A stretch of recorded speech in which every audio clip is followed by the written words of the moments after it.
So I'm going to go ahead and I'm going to smooth this back. I'm going to add a little bit more ganache and smooth it back up again because you want to have the white be smooth. See, I've got cake coming out here. Right. So I'm going to go back with my ganache and fill in what I pulled out. And smooth it up if I can. Right, because when you, the next step to put the white matching piece Yeah, should be on something smooth exactly. and not all cakeified, Exactly. which is a real word. It is. Crumified, that's probably Okay. better, crumified. So pretty much as smooth as it was previous. Yeah, Now, would you let this dry normally? yeah. Okay. I'll just keep talking. You just say. I you know. say- Yeah, I'll just say yeah. That's good. Yeah. Yeah. I mean, it's fine. Good. Yeah. Okay. Okay. All right. There we go. Looking good. Okay. So we are, again, I would let this dry. I would make it a little smoother just in case, you know, just so I have it. Now I'm going to take this piece of my black and I'm going to take a pen on my piece of parchment. And again, you were very careful with Trying- that piece as you took it off. Yeah, I so didn't you want to don't- stretch it. Yeah, you don't want to stretch it. You don't want it to go, you know. Because you want to Wacky. have a pretty close template to what you're trying Yeah. to trace. Yeah.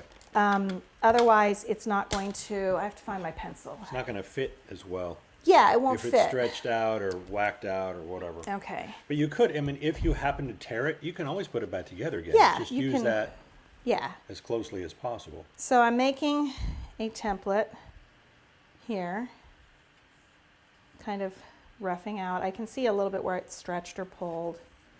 All right. And now this is trash. I'm going to cut it out With a scalpel? with scalpel. Scalpel? Cut it out. You could use scissors though at this point. You could use scissors. You could I just use a scalpel for Cut it. everything. Just Yeah, I use a scalpel for everything. X-Acto knife. Yeah. Whatever works for you. It's also helped to make the lines pretty fluid. Just really roundish in Yeah, this case. it's easier. You don't want, you know, it would be more difficult if it were jagged. Yes. Okay. Now I can kind of see that it looks like it's going to fit. Okay, so one side has chocolate on it, so I want to make sure I don't touch my white with that. I want to make sure I keep it the right side up.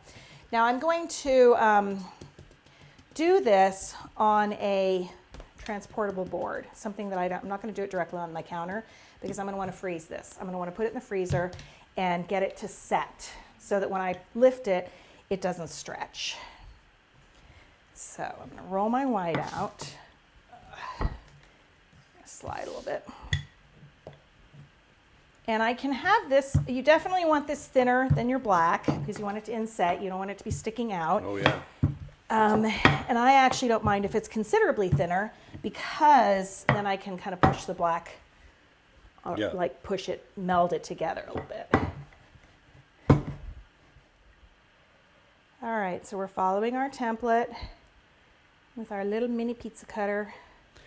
Ah.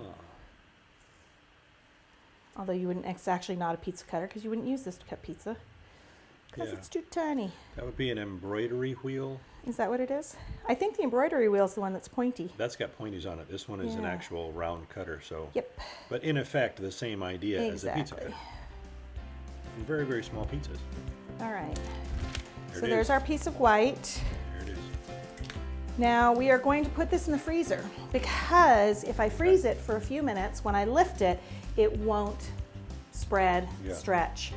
So let's put that in the freezer.